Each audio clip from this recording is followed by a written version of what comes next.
Hello guys, how are you all? Welcome to my channel. So, today we are gonna see, what if Naruto X High School DxD, Part 2, subscribe if you enjoy the video, let's start the story.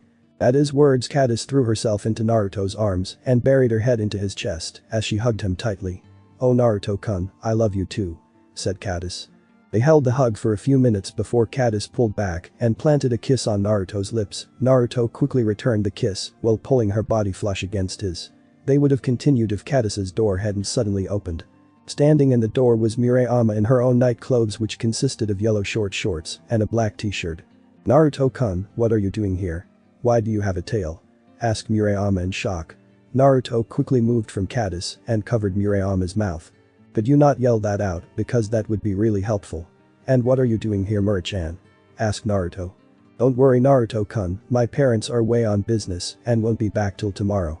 Murayama is here because we were studying together when we just decided to have a sleepover. Oh, and Murayama the flyers Naruto-kun gave us are real, they'll really allow us to make wishes," said Cadis. "So you really summon a devil in order to wish for Naruto-kun to come here?" asked Murayama.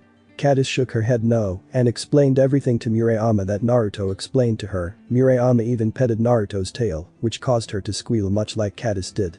"Wait Cadis, you didn't make a wish so you still have to do that," said Murayama. "She's right, so what do you wish for me, Kata-chan?" asked Naruto. Cadis looked at Murayama who nodded to her before returning her attention to Naruto. "Naruto-kun, I wish for you to take our virginity," said Cadis with a blush on her face. She and Murayama had been thinking about this for a long time and had decided that they wanted to give their virginities to Naruto and they wanted to do it at the same time. Naruto simply stared at his two girlfriends for a few moments before he smirked at them. "Your wish is my command," said Naruto before he pulled both girls to him and started a make-out session like they did in class this morning. The three of them rested in that position for a good 30 minutes with neither of them saying anything as they just enjoyed the afterglow of their love-making. "Naruto-kun, you said that devils can have harems right?" asked Cadis, finally breaking the silence. "Yeah, why do you ask?" asked Naruto. "If you get a harem, will you forget about us?" asked Murayama. She and Cadis weren't against Naruto having women other than them, they already share him with each other, so why not other women as well? They just didn't want to be forgotten if he attracted women that were more beautiful and bustier than them, like Ria's and Akeno. "Of course I won't forget you too. I love both of you and no matter what happens in the future that won't change, in fact if it will set your minds at ease, then I promise that I will never forget either of you," said Naruto. Both of the girls smiled at this as they knew Naruto took his promises seriously and would rather die than break them. It was something else that they loved about him.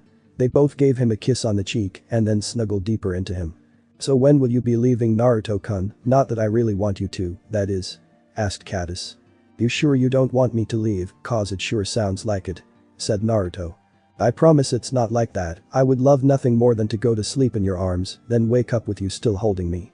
But I have no idea how early my parents will be getting home and the last thing I want is for them to come in here to check on me and see me naked in bed with you.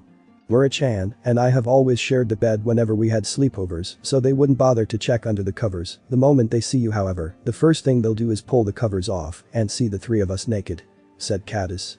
"Good point. Well I got here at 7 and it's 9:30 now so I'll stay till 10 then be on my way. Don't forget to sign the flyer though," said Naruto. Cadis's parents actually liked him, well her mother did, well her father was constantly on his ass about treating Cadis right and to stop dyeing his hair. Naruto tried telling him that his hair wasn't dyed, but the man would never believe him. He hadn't had the chance to meet Murayama's parents yet. "I signed it while you were fucking Mura-chan, so don't worry about that, just rest with us," said Cadis. Naruto did just that and enjoyed the feeling of the naked bodies of his lovers pressed up against him. Later with Naruto. Naruto was currently walking down a street towards his apartment with his tail out since no one was around. Sure he had faster ways of getting home, but he wanted to enjoy the cool crisp night air and the moonlight. Naruto also had a huge grin on his face and could you really blame him, he just had a threesome with two virgins, well two former virgins, but still. On his way home Naruto lost his grin when he felt some familiar energy signatures coming from the park. Heading over there Naruto saw that Issei was there along with a male fallen angel that tried to kill him the other night, don't seek if he remembered right. He also felt Kaneko hiding in the bushes nearby. Naruto guessed she was supposed to be watching Issei. Naruto had to force himself to not laugh at this as he knew how Kaneko felt about perverts and guessed that she hated her current job. Naruto then saw Donasek move to attack Issei, who started to run away, but Kaneko didn't move from her spot. Naruto was conflicted as he didn't want to save Issei at all, but Donasek had looked down on him and had tried to kill him. Naruto couldn't let him get away with that. In the end, Naruto decided to deal with Donasek even if he really didn't want to save Issei. "It's over for you, little devil," said Donasek as he was about to stab Issei through the stomach. Naruto then suddenly appeared between them in a burst of static and grabbed the spear in his left hand, which started to smoke. Naruto noticed that the burning sensation in his hand was worse than it was the other night, but chalked it up to being a devil, and now so light had a much worse effect on him, though he was glad that his hero still offered him a great deal of protection from it. Everyone was surprised by Naruto's sudden appearance, but the hidden Kaneko was even more surprised when she saw Naruto's tail. She had always thought that her friend was a simple human, which was why her king had ordered the peerage to not waste time on him and to focus on that pervert Issei. She was the only one that didn't listen to that order and befriended Naruto when he approached her. She thought he was really nice, and despite the fact that he had 2 girlfriends, he wasn't a pervert. It was also a huge plus in her book that despite her having a petite figure and being so stoic, he still treated her like a normal girl. He complimented her, made her laugh, and smirked, brought her treats every now and then, and he knew just the right spot on her head to pet her in his hands. Now it made sense though, because if he was a yokai of the cat variety like her, then of course he would know the perfect place to scratch and pet. Though now she was wondering why she never felt any chakra from him until now. When it hit her, he was suppressing his chakra to the point that no one would be able to sense it. This thought brought a bunch of questions into her mind, but the main one was why he felt a need to hide his chakra. He must have sensed the other supernatural beings in the school. Does he know about me then? Kaneko asked herself before going back to watching what was going on. "Hey bitch, remember me?" said Naruto before giving Donasek a strong right hook that sent him flying back and crashing into a tree. The added strength from the rook piece has thrown off my ability to control my strength. I'll have to work on that. Naruto thought to himself. He flexed his hand. He hadn't intended for that punch to be that powerful. "Ah shit, why do you keep hitting me in the face?" yelled Donasek. "I actually don't know, there's just something about your face that makes me want to punch it," said Naruto. "Why do you have a tail, bastard?" asked Issei. "Really? I saved your life again and you're still calling me a bastard. You know what, never mind, just get the fuck out of here and let me handle this," said Naruto before turning back to Donasek just in time to duck under a swipe from a light spear and counter-attack with a punch to the chest. The punch was still stronger than Naruto intended as Donasek flew back and actually went through the tree this time. "Damn it, why did you come to save him again?" asked Donasek as he got up while holding his chest. "I didn't come for him, I'm here for you. You see, last night you tried to kill me and you looked down on me while you did it. I can't let that go, as I won't allow anyone to look down at me. Especially not someone weaker than me," said Naruto with narrowed eyes. Kaneko narrowed her eyes upon hearing that this fallen angel had tried to kill her friend last night. She was tempted to leave her hiding spot and beat the shit out of him for that, but then another thought came to her mind. Rias had told them that she had reincarnated Issei last night after he was attacked by some fallen angels. Did that mean that Rias showed up after the fallen angels and Naruto had left Issei to die, or that the fallen angels had attacked Naruto somewhere else after they attack Issei? She really didn't want to think of the worst case scenario where Naruto and Issei were dying together and Rias had chosen to save Issei and left Naruto to die, but that seemed like the most likely case since this fallen said that Naruto had tried to help Issei last night. She would have to get answers from Rias or Naruto later. "Weaker than you last time I checked, it wasn't that hard to fight you last time," said Donasek. "Last time you had 3 others to back you up and I was dead tired and it still took you a while to hurt me. Now though I'm fully charged and it's one-on-one, I'm gonna grind you into dust," said Naruto. Donasek created 6 light spears and threw them in Naruto's direction. "Just die already," yelled Donasek. Naruto caught 2 of the spears before dodging the rest, then breaking the spears in his hands with his grip alone. "Sorry, but I'm not that easy to kill," said Naruto with a grin. "You may not be, but your friend is," Donasek said with his own grin. "Don't call him my friend, and what are you talking about?" asked Naruto with a confused look before he heard something behind him. "It hurts even worse than I remember," cried Issei. "What the?" asked Naruto as he turned and saw Issei had been stabbed through the stomach again by one of the light spears. "You fucking moron, I told you to get out of here and instead you stayed and watched," yelled Naruto as he couldn't believe the levels of stupidity he was seeing. They were over 9,000. Kaneko deadpanned at this as she was in complete agreement with Naruto. Issei was a fucking moron. She sighed as she was part of the same peerage as said fucking moron and knew that he would only cause trouble later. Still though she had a job to do so started to contact Rias. "Hey, I don't have to listen to a bastard like you," said Issei before he coughed up some blood. Both Naruto and Donasek deadpanned at Issei for his response, now even Donasek could understand why Naruto didn't like Issei. "Fuck you Issei, just fuck you," said Naruto before turning back to Donasek. They were about to fight again, but then Donasek dodged a bolt of lightning. "Now who's getting involved in my shit?" Naruto thought to himself, he was seriously getting pissed off now. Turning to where the lightning came from he saw Akeno, Rias, and Kaneko standing there with Akeno having lightning sparking off her hand. "Well look at what we have here," said Rias. "The Grimoire heiress," said Donasek. "Look, President, Naruto-san has a cute tail," said Akeno.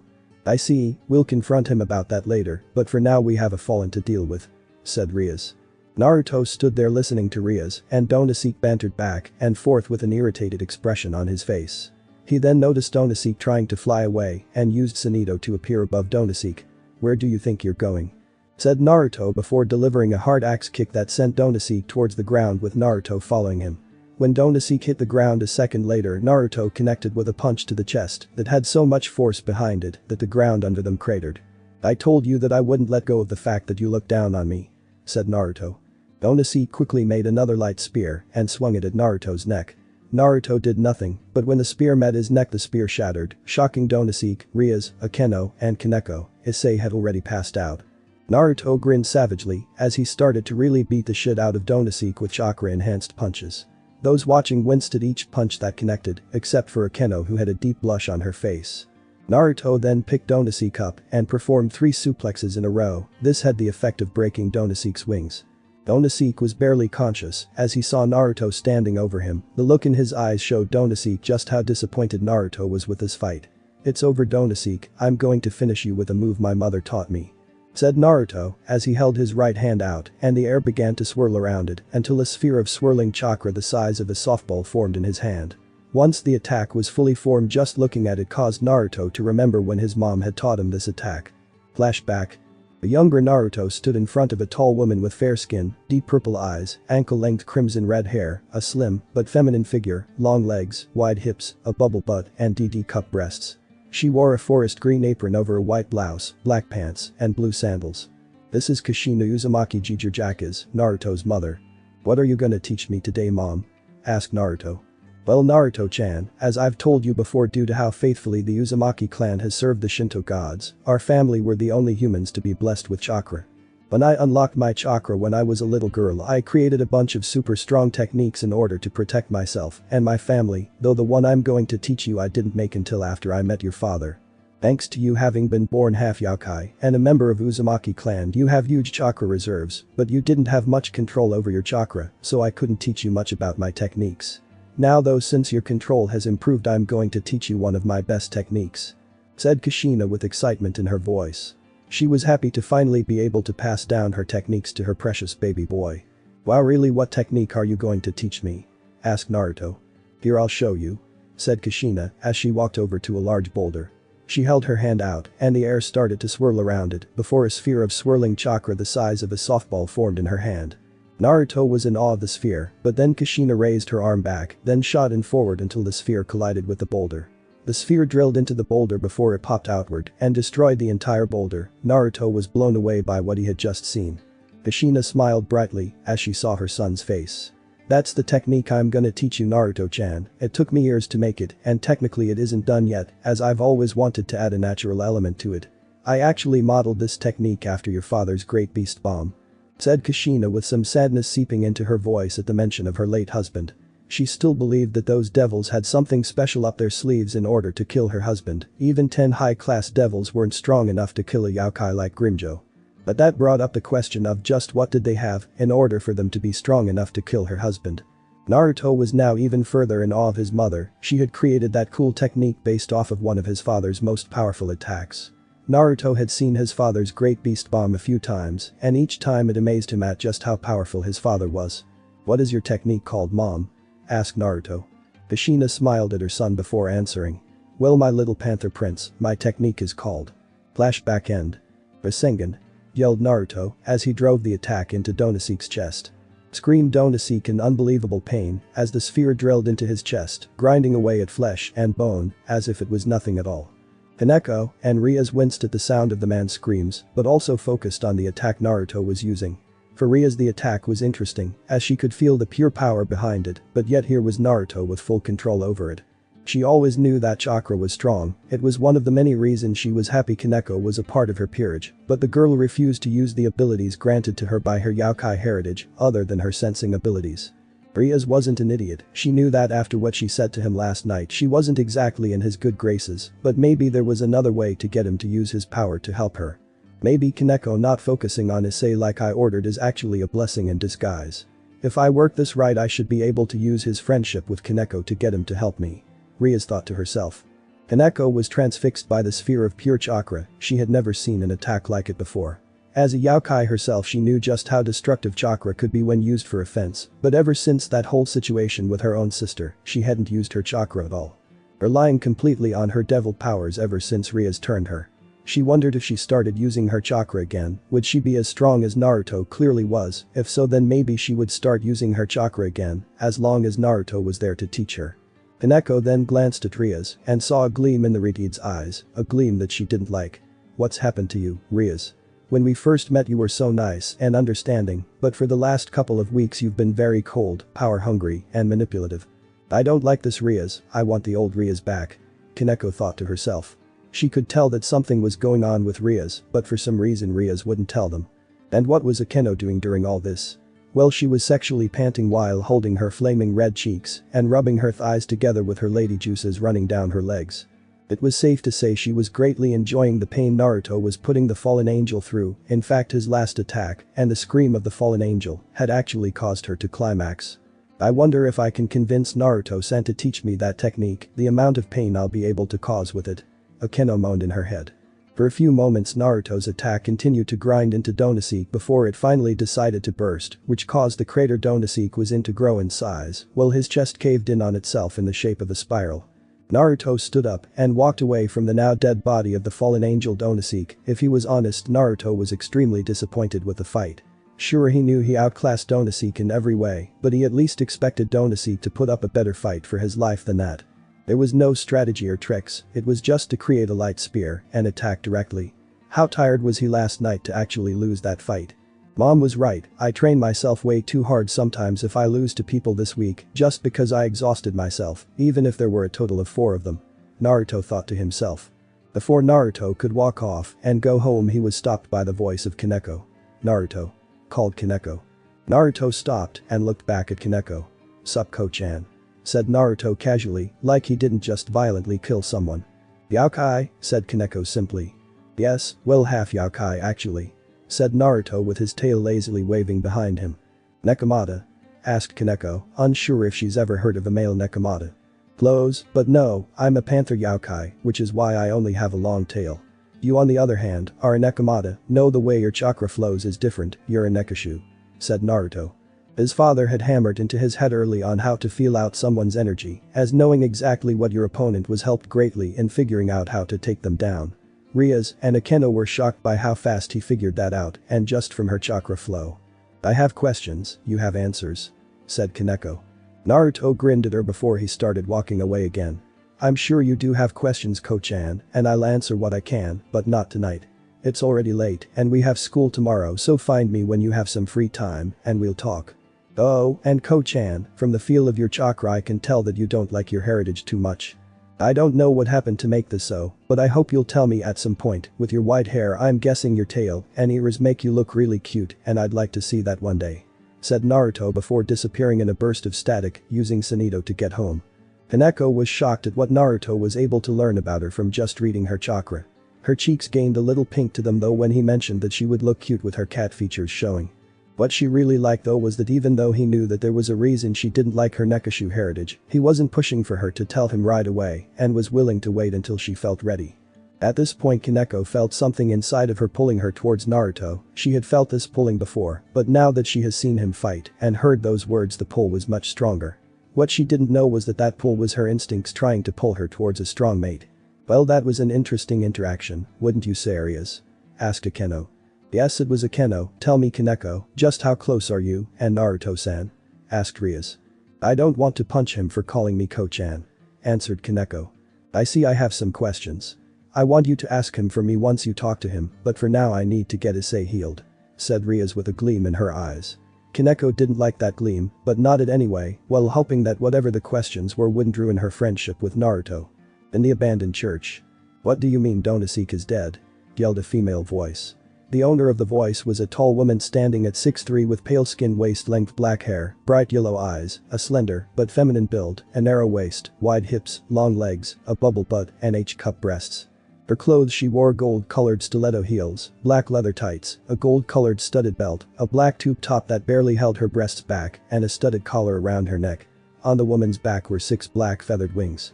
On the ground in front of her were the beaten forms of Rainer, Middled, and Kalwerner.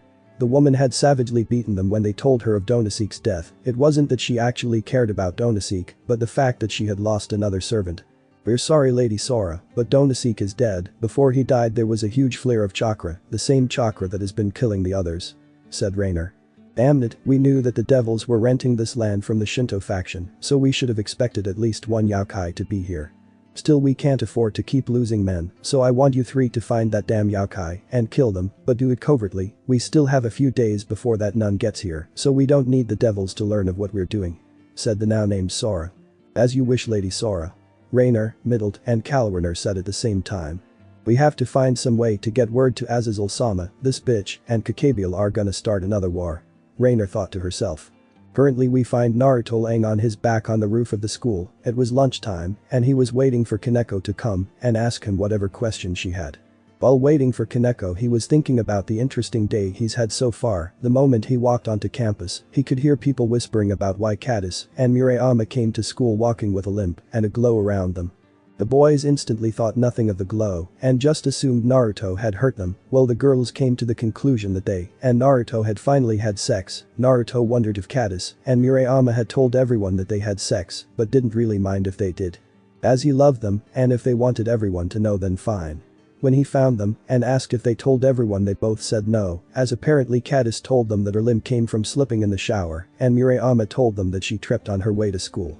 Nodding at this, he gave them both a kiss before going to find Sona in the student council office and handing her his sin-filled flyer. She asked him how the request went and he told her the truth and asked if it was a frequent thing he would have to deal with. Sona told him that it wasn't unusual for devils to get requests like that, but that those kinds of requests could be turned down. She also told to not make it a habit, as her peerage wasn't an escort service. The rest of the day was pretty much normal and led to where he is now. Naruto was brought out of his thoughts when he heard the door to the roof open and he saw Kaneko there with her lunch bag. He could smell the sweets she had in the bag. "Hey Ko-chan," said Naruto. "Sup Naruto-kun," said Kaneko as she sat next to him and took out a cookie from her bag and started eating. She didn't notice that she had added "kun" to his name. "So last night you said you had questions, what are they?" asked Naruto. Kaneko stiffened a bit at this, as she remembered the questions Rias wanted her to ask. She was afraid that they would ruin her relationship with Naruto, so she decided to save those for last. "Did you have sex with Caddis and Murayama?" asked Kaneko bluntly. Naruto raised an eyebrow at the question, but decided to answer honestly, as Kaneko wasn't a gossip. "Yeah, I did. Caddis summoned me through a flyer, and her request was to have a threesome with me and Murayama," said Naruto. "She summoned you through a flyer, so you're a devil?" asked Kaneko. "Yeah, reincarnated by Sona, who I'm guessing you already knew was a devil as well," said Naruto. "Yes, I knew. When did she reincarnate you?" asked Kaneko. "The same night Rias reincarnated Issei," said Naruto, was trying to keep the rage he was feeling out of his voice, but Kaneko still picked up on it. "Why do you seem so angry with Rias?" "Issei I can understand, but Rias?" asked Kaneko. Naruto looked at Kaneko for a few moments before sighing and then telling her about Rias leaving him to die and the things she said to him. Kaneko was not happy about this at all. If the clenching of her fists were anything to go by, this also reinforced her idea that something was going on with Rias, as the Rias she knew would never say something like that to anyone. "Naruto-kun, I'm sorry for what Rias said to you, but please forgive her, there's just something going on with her," said Kaneko. "Not a chance. My forgiveness isn't something I just hand out like candy, you have to earn it, and so far Rias has done nothing to earn it. And, as for her going through something, I don't give a shit about that. Just because you have some problems doesn't mean you can act like a bitch and say whatever you want to people," said Naruto, leaving no room for argument. Kaneko sighed, as she figured Naruto would say something like that and she couldn't really blame him. Technically Ria's whole peerage was full of orphans, as her parents were dead, Akeno hated her father, and wouldn't even acknowledge that he was her father, Kiba's parents were an unknown, but they were pretty sure they were dead, and Gasper's relationship with his father was strained at best. So, as far as parents went, the only ones that really had any parents were Ria's and Issei. Kaneko took a deep breath as she prepared to ask the questions that Ria's wanted her to ask. "Can you use Senjutsu?" asked Kaneko. "I'm no master of it, but I can use it without losing control," said Naruto. "Did you know about me being a devil before last night?" asked Kaneko. "I knew about every devil in our school the moment I stepped on campus. None of you did a good job in actually hiding your power," said Naruto. "If that's so, then why didn't you tell any of us that you were Yaokai?" asked Kaneko. "I didn't feel the need to, plus I also knew about the peerage system and I didn't want to be looked at as some new toy to be collected," said Naruto. "Yet you allowed Sona to reincarnate you," said Kaneko. "Sona also became my friend when she thought I was nothing more than a simple human, and when I was injured she healed me first, then gave me the option of being reincarnated or not. Ria's left me to die, and instead of healing Issei and then giving him a choice, she reincarnated him.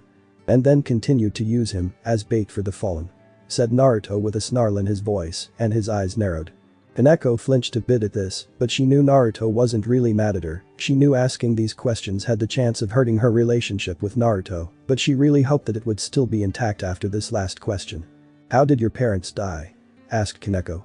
Naruto stiffened at the question and looked at Kaneko with hard cold eyes. Kaneko didn't like those eyes being directed at her, they made her feel like a small kitten being glared at by a huge beast.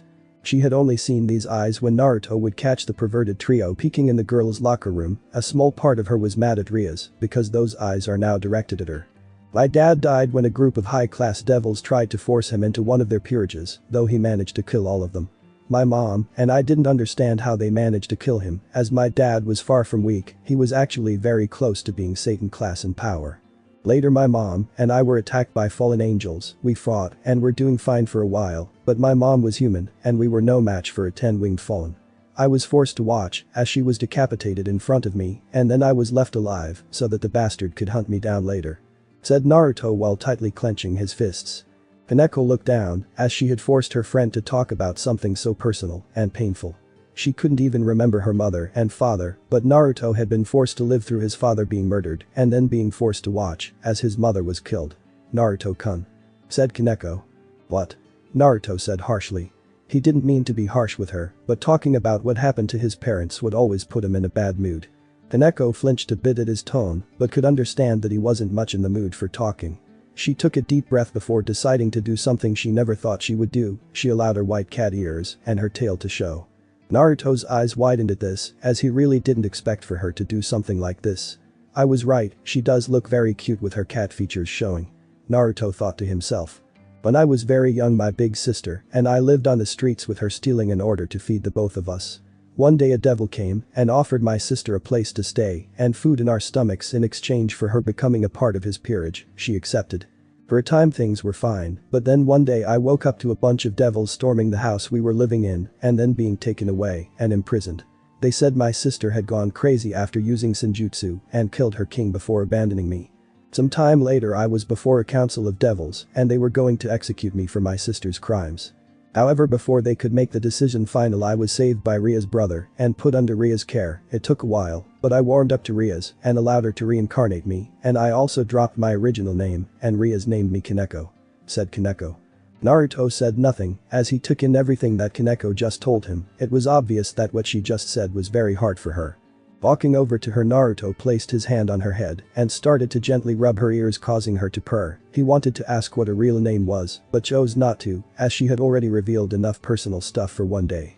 "Thank you for telling me this, Ko-chan, as I can tell it was very hard for you. I won't speak of this to anyone," said Naruto. Kaneko looked up at him with her eyes full of gratefulness, causing Naruto to smirk at her. "Though I feel that there is something very important that you should know," said Naruto. "What?" asked Kaneko. "Your sister didn't lose herself to Senjutsu," said Naruto. "What?" "But I was told," said Kaneko with wide eyes before Naruto interrupted her.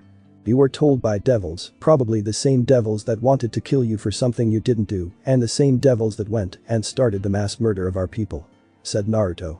Kaneko went quiet at this, as she had no comeback for that. Look Ko-chan, certain devils may think they know everything, but in truth they're just making shit up as they go. No devil will ever understand Senjutsu like a Yaokai will. Before he died my dad taught me all he knew about Senjutsu, and trust me it was a lot. The main thing that you need to know is that once you lose yourself to Senjutsu there is no turning back until all of the natural chakra has left your body. This means that you become a murderous monster with nothing on your mind but killing. If your sister killed her king and no one else then she didn't lose herself, said Naruto. But then why did she leave me? Asked Kaneko, as she really needed answers. I don't know, but from what I understand there are 3 reasons she could have left you, said Naruto. What are they? Asked Kaneko. The first reason is the worst reason, she left because since she had to take care of you pretty much her whole life she felt burdened by you and decided to just drop you, said Naruto, but he didn't like saying it at all, but it was a possibility. He then saw the pain in Kaneko's eyes and then quickly fixed the problem. We can actually throw this reason out because if she felt burdened by you, then she wouldn't have even brought you with her when she became a devil, said Naruto. He saw in her eyes that this had helped, but some of the pain was still there. What are the other 2? Asked Kaneko. The second reason is a much better one, she left because she knew she was a danger to you without knowing how to control Senjutsu. The last reason is that her king did something to provoke her to kill him and was going to take you with her, but decided against it as the life, as a criminal on the run, isn't the life for a child.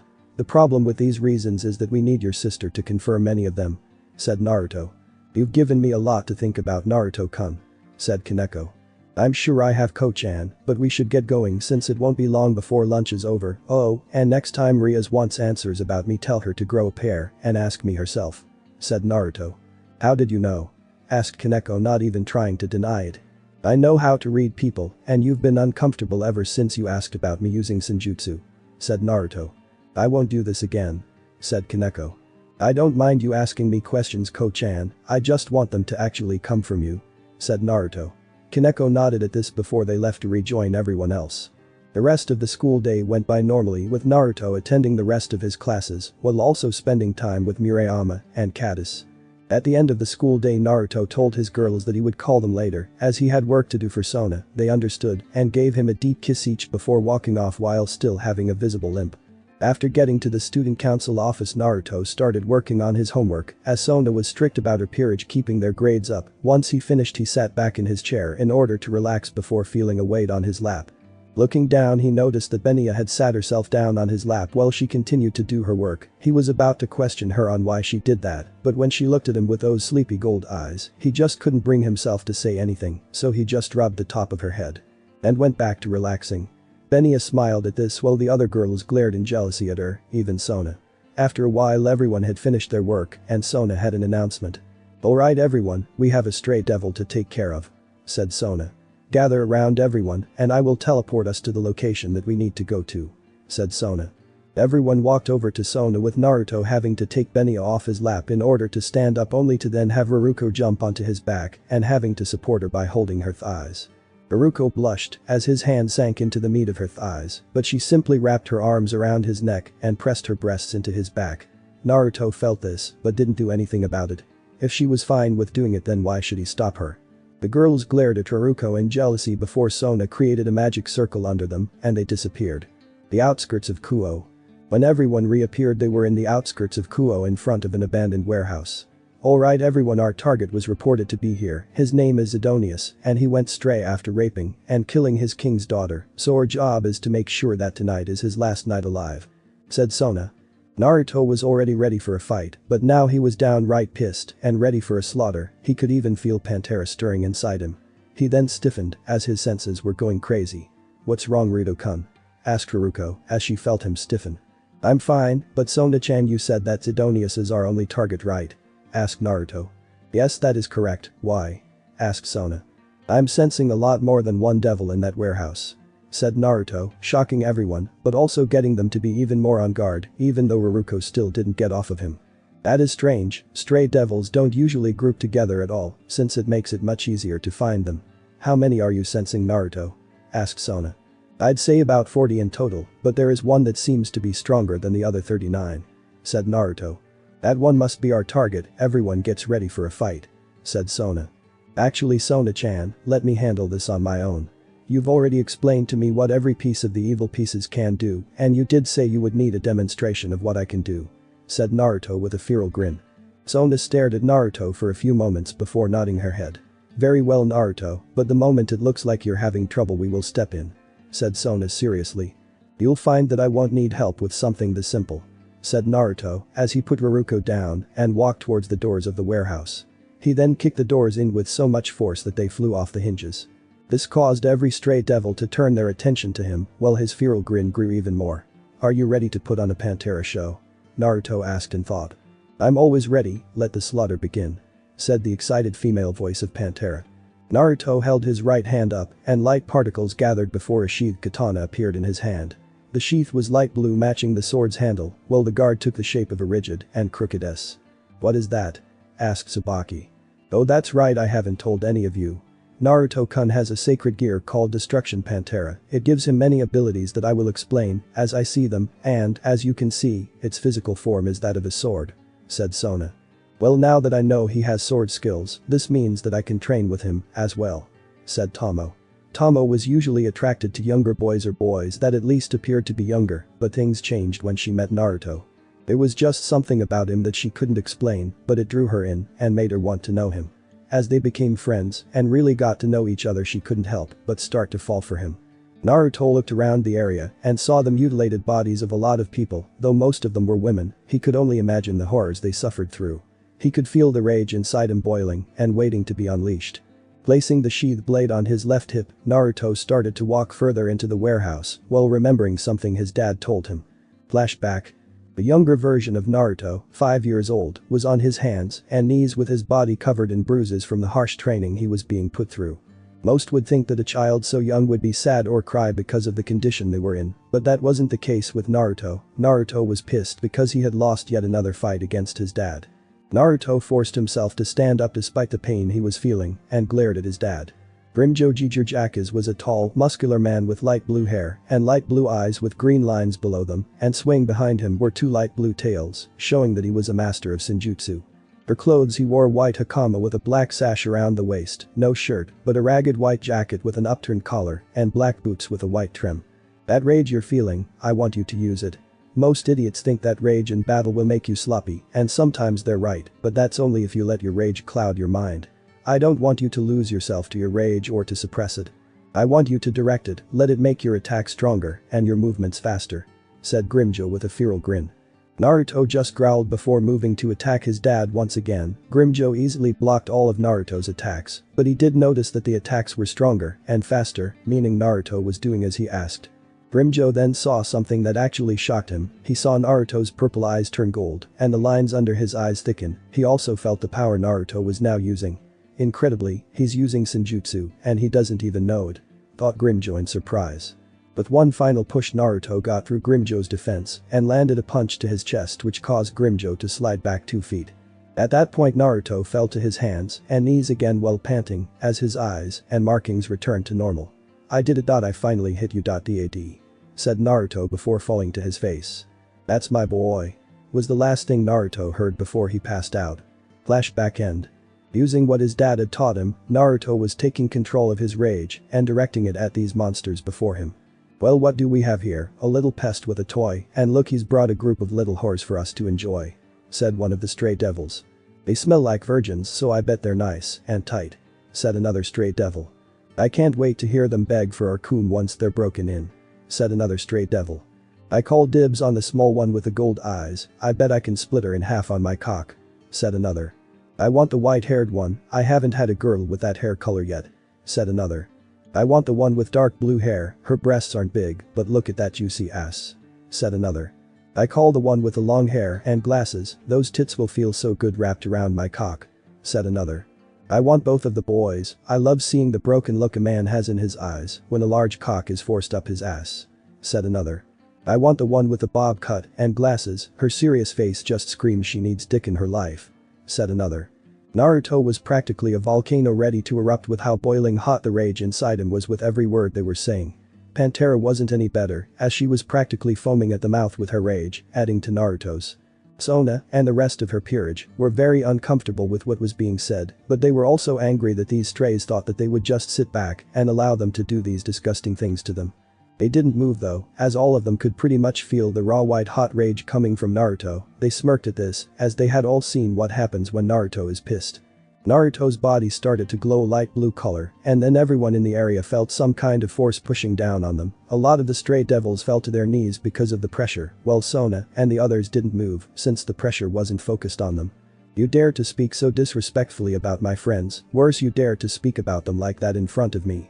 My name is Naruto Uzumaki, remember that name well as it is the name of the person that is about to put an end to your pathetic lives. Said Naruto, as he quickly drew his sword from its sheath. Flashback. Kushina stood behind an 8-year-old Naruto as she watched him practice his sword strokes with a Bakken.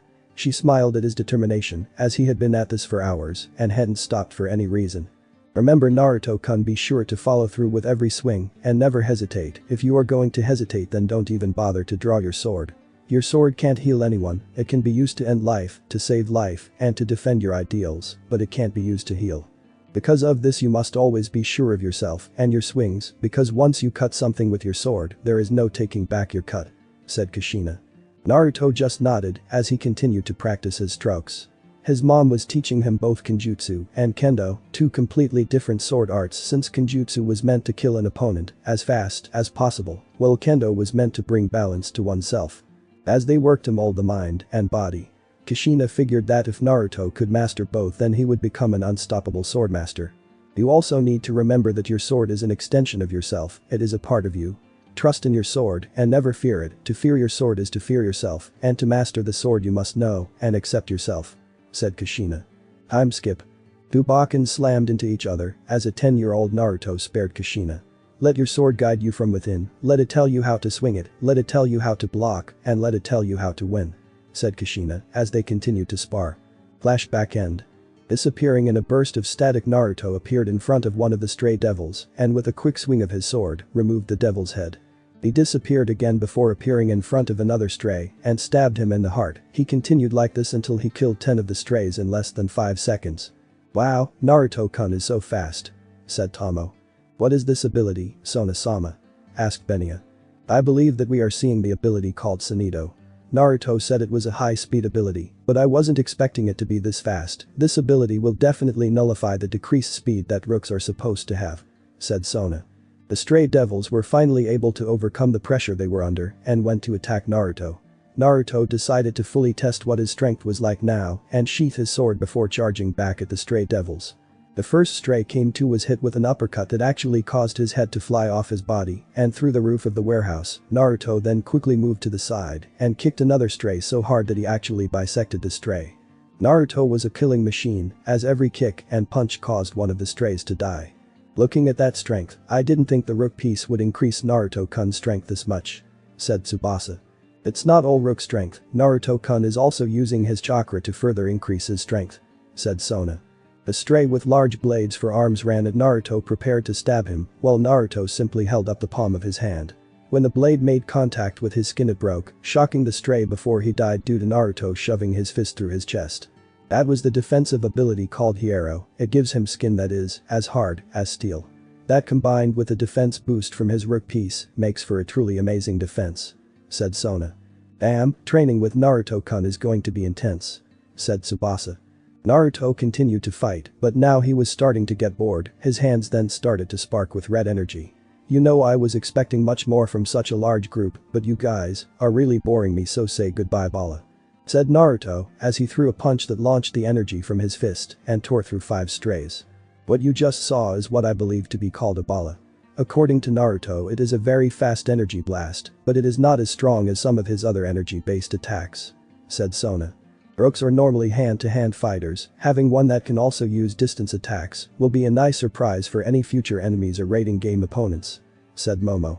Naruto soon noticed that there were only a few left, while the largest stayed in the back and watched everything happening. Naruto figured that the big one was Zidonius, but he couldn't really tell, as it seemed to be using some kind of spell to hide its form. The large figure pointed a clawed finger at Naruto, and the last 5 of the small fry moved in to attack. I've killed everyone that came before you by myself, and you still believe you can beat me, you will pay dearly for your stupidity. Yelled Naruto before he held his right hand up to them, and a red ball of energy formed. Be gone from my sight, weaklings, Zero. yelled Naruto as he fired a large beam of red energy that completely overtook the strays and left behind nothing but a large trench carved into the ground and ash. Holy fucking shit, yelled Saji. That must have been the Zero Naruto was talking about. He was right, as it's not as fast as the Bala, but it is clearly a lot more powerful, said Sona, though she too was shocked at the power of the attack, even if it didn't show on her face.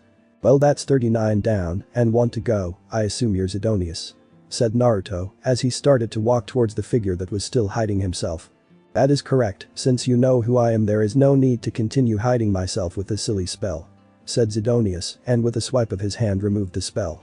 But the spell gone, it revealed that Zidonius was 10 feet tall with a thick muscular body, skin as black as the night, 4 red slanted eyes, 4 arms that were bugling with large muscles, large hands with long claws, powerful legs with hooves for feet, large skeletal wings on his back. And he had no lips revealing razor-sharp teeth. So you're the son of a bitch that raped and killed his king's daughter. Oh, I'm going to enjoy this way more than I should, said Naruto with a feral grin. Is that what you're here about? You should be grateful to me for doing that. We're supposed to be devils, creatures of sin that care for nothing but fulfilling our own desires no matter the cost. She was young, beautiful, and tight. I wanted her, so I took her over and over again until she died from it. Who knew a 12-year-old could feel so good? Said Zidonius with sick pleasure in his voice. Naruto disappeared in a burst of speed and appeared in front of Zidonius and delivered a right cross to his jaw. Zidonius went flying, but Naruto appeared in front of Zidonius and gave him a fierce uppercut that sent Zidonius into the air.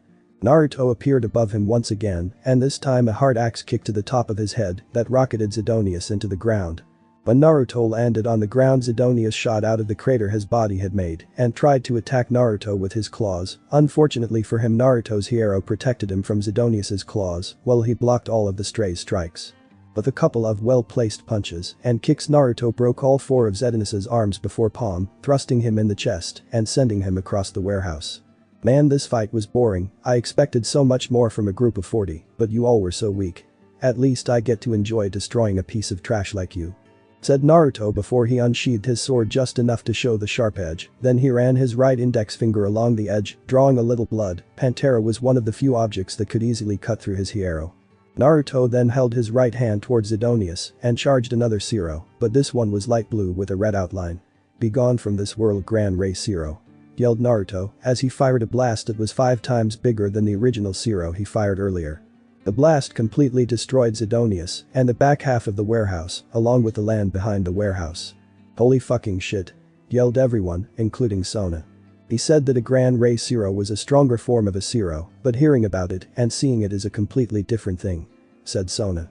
Well, that's done, said Naruto as he walked back to the others. Before anyone could say anything, a portal opened up above them and 6 fallen angels came out. What the hell, why do I keep running into fallen angels? Asked Naruto as he was getting really sick of fighting fallen angels. The fallen angels looked to Naruto and saw his tail swing behind him. They figured he was the yokai they were sent to kill, and they all summoned light spears into their hands.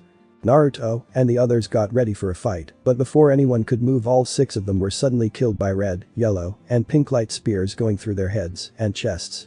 Well, that was unexpected, said Naruto. At that point, Rainer, Calwarner, and Middle came off the portal, showing they killed the first 6 fallen. Hey there, Naruto-kun, said Rainer. Hey, Ruto-kun, said Middle. Hey, Naru-kun, said Calwarner. Oh hey girls, I didn't think I'd see you again so soon. What are you doing here? Asked Naruto. Well, we were ordered to find you and kill you, but we decided not to, as the bitch giving orders will most likely start another great war. We also decided to use this opportunity to disappear from her radar and give word back to Azazel-sama about what is going on so that maybe he can do something, said Rainer. I see, what do you think, Sona-chan? Asked Naruto. I think they need to tell me everything they know about what's going on, said Sona. She remembered that these were the 3 that had helped Naruto, but that didn't mean that she would so easily trust them. Very well, we'll tell you everything we know, said Rainer. Underworld. Then Alana Gremory was a beautiful woman that looked to be in her mid-20s, with soft and smooth fair skin, bright violet eyes, brown hair that went down to her upper back, an amazing figure that most women would kill to have, long legs, thick thighs, a narrow waist, a thick ass, a flat stomach, and large perky eye-cup breasts. For clothes, she wore an elegant white dress with a black trim that revealed a great deal of her amazing cleavage and black high-heeled strappy heels. Then Alana could usually be found with either a motherly smile on her face or a serious look, but as of right now she was sitting in her bedroom with a deep frown on her face. The reason for the frown was that she was currently thinking about her family. Her eldest son Serziches barely had time to have a proper talk with her due to his workload, as Lucifer, plus taking care of his own wife and child, her daughter Riaz, had run away to the human world years ago. And only really talked to her through letters or on the rare times she would visit for a short time, and the worst part was that her husband, Zeodicus, had greatly changed over the years. When they first met and long into their marriage, Zeodicus was always so affectionate and kind, he would do anything to make his family happy. Sure, he had times where his silliness would get out of hand and she would have to rein him in, but she loved that about him. She didn't know when, but at some point after Serziches became Lucifer he changed. He became very serious and overly concerned with status and power, both political and power. When he agreed to the marriage contract between Riaz and the youngest son of the House of Phoenix, she thought things would be fine since their own relationship started the same way, but when Riaz started vigorously refusing to marry Rizer, she decided to take a look into how the boy acted. She was disgusted with what she saw and found out the boy was nothing more than an arrogant man-whore with no respect for anyone. Seeing that marrying Riaz to Rizer was a terrible idea, she tried to talk to her husband about breaking the contract. He told her he wouldn't even consider the idea, as doing so would cause damage to the Gremory name and status. Then Alana didn't really understand this, as the Gremory name was very high up on the social ladder, so one broken marriage wouldn't do that much damage. She wasn't even sure the other houses would even really care.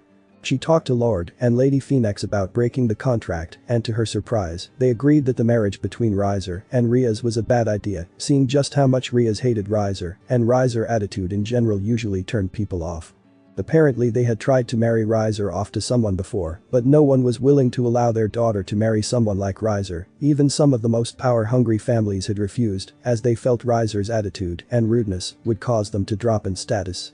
The problem was that Lord and Lady Phoenix explained that only the ones involved in the marriage contract could break it. While sure one of the Satans could break it, they weren't really allowed to interfere in clan matters unless what they were doing posed a threat to the underworld as a whole.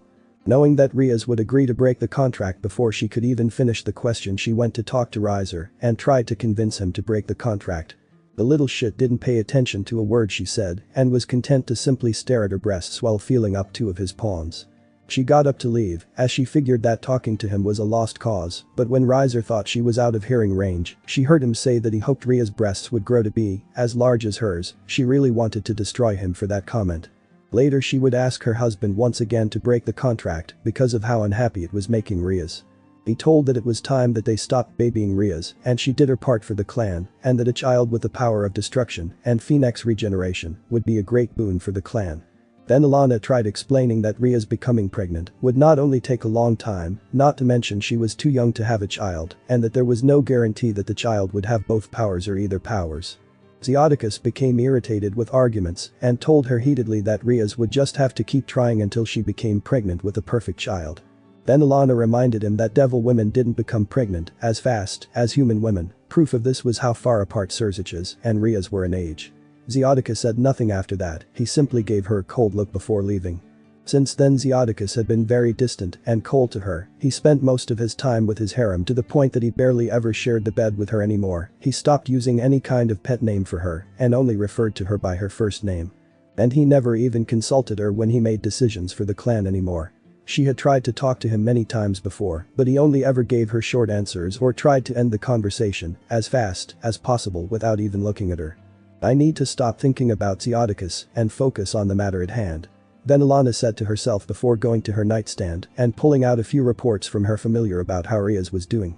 From what she was reading, it seemed that Riaz was getting really desperate to find a way to break the contract. Then Alana really wished she could help her daughter in some way. Thanks for watching my video, see you next time, till then sayonara.